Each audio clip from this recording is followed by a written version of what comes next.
हाँ देखिए बेटा, एक बार इस क्वेश्चन में ये आपको वही अरेंजमेंट दे रखा है। पहले खाली था तब कैपेसिटेंस C1 थी, ठीक है, जब कुछ भी नहीं था। फिर आपने इस तरह के दो डाइलेक्ट्रिक अरेंज कर दिए।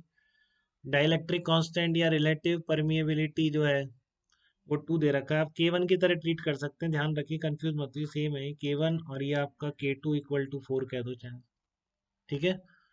और यहाँ पर एरिया दे रखा था S/2, मैंने उसको A/2 लिख दिया, कोई बात नहीं, एरिया A/2 है, ठीक है। और आपको अब C2/C1 बताना है कि अब कैपेसिटेंस कितनी हो गई, वो C2 है, और पहले कितनी थी, वो C1 थी, ठीक है। तो बहुत सिंपली दिख रहा है बेटा कि ये पूरी प्लेट एक ही पोटेंशियल पर है, क्योंकि कंडक्टिंग प्लेट है, ठीक है ना। पैरेलल प्लेट कैपेसिटर लिखा हुआ है, तो ये पैरेलल कंडक्टिंग प्लेट्स है, ये वाली भी एक कंडक्टिंग प्लेट्स है, तो ये सेम पोटेंशियल पर होगी बिल्कुल। बट आपको पता है कि ये सब डाइलेक्ट्रिक सेम है, तो ये भी पूरी एक ही पोटेंशियल पर हो जाएगी। अब ये नहीं हो जाएगी, ठीक है ना, इसकी बात नहीं कर रहा हूँ मैं, इसकी बात कर रहा हूँ, ठीक है। तो यहाँ से यहाँ तक क्या होगा, आप सेम पोटेंशियल पर कर देंगे इसको, तो इसको आप स्प्लिट कर सकते हैं। अब नीचे आपकी मर्जी है, आप इसको भी कई बार दो में कर देते हैं, बट ध्यान से देखिए जरूरत नहीं है, पूरा तो एक ही कैपेसिटर बन गया ना नीचे, तो नीचे में तो पूरा एक साथ डाइलेक्ट्रिक है, तो इसको आपको जरूरत थोड़ी नहीं है इसको दो में स्प्लिट करने की, करेंगे तब भी वही आए। ये देखो इस तरह का है, ऊपर तो आपका इस तरह का रखा हुआ है और नीचे आपका इस तरह का है, ये है आपका। तो ये क्या है आपका C1 डैश, ये आपका C2 डैश, और ये आपका C3।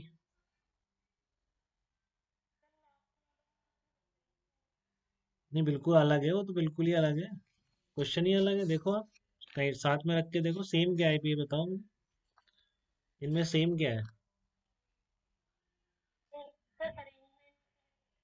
हाँ अरेंजमेंट एकदम डिफरेंट है।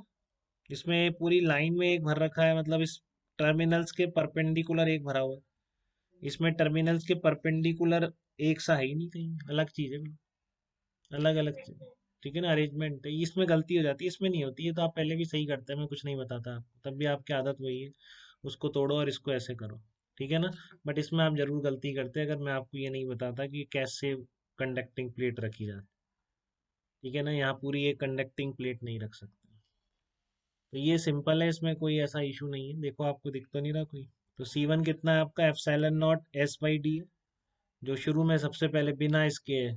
Area of cross section capital S मान लिया, कैपिटल एस कर दो, दे रखे हैं इसने, दिख नहीं रहे अपन। तो ε0 S/d, इक्वेशन नंबर 1 हो गई आपकी, पहला जो बिना कुछ भी रखे हुए। फिर C1 डैश C2 डैश निकाल सकते हैं अपन।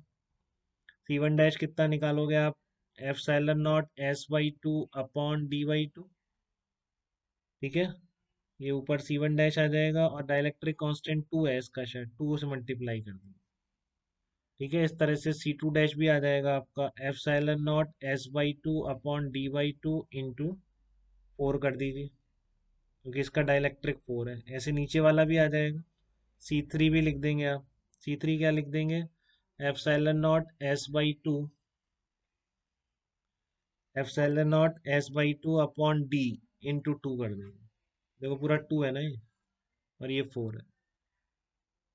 तो बस अब आप कर लीजिए, अब मैं नहीं बता रहा आपको, अब तो कर लेंगे सीरीज में या फिर इसके साथ पैरेलल, आपके नोट्स में कर रखा है, कोई दिक्कत हो तो बताइए, पूरा इसको आगे भी सॉल्व कर रखा है, ठीक है।